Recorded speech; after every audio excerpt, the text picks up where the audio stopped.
How do we know which God is the right God? Is it Allah? Is it Jesus? Is it Yahweh? Is it Skywoman? I have 2 philosophy degrees. We've been working on this one for thousands of years. One path forward is this. Most religions assume that God is bigger than our little tiny human brains and cannot be fully understood. So one of the paths around is to, instead of making positive claims about God, to make incremental negative ones. We can go down the list, right? We can say, is God a dog? No.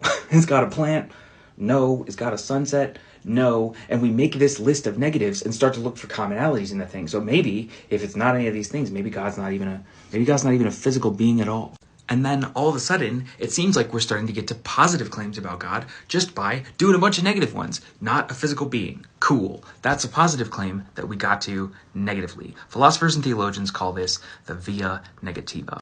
And we can ask increasingly complex questions. Does God know the future? Does God want us to suffer? Is God even good at all? If we do this process long enough, we can use negative statements to eventually narrow in on a positive concept of God. Like an ancient seashell leaves an impression that we'll never fully understand, we can incrementally improve our knowledge of just about anything using via negativa reasoning.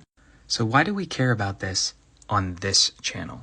Because it sure seems to me that conservative political ideology has no affirmative claims right now and is instead a litany of boogeyman that change every political cycle. Build the wall is an anti-immigrant sentiment. What are you for? Blue Lives Matter is an anti-Black Lives Matter sentiment. What are you for?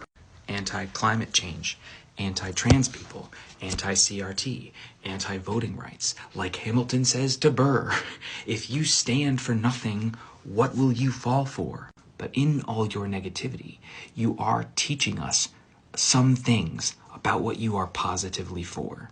And spoiler alert, none of it looks that good on you. Because it sure seems to me like it's protecting whiteness and white fragility and white feelings, protecting police's ability to kill with impunity, and protecting the oil and gun lobbies' profits at the expense of our children's current everyday lives in schools and future lives on this planet.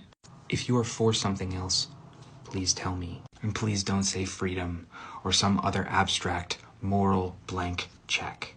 Because if it is the freedom to destroy the children's planet and the children themselves, I think you have become the tyrants the Second Amendment was supposed to protect us from.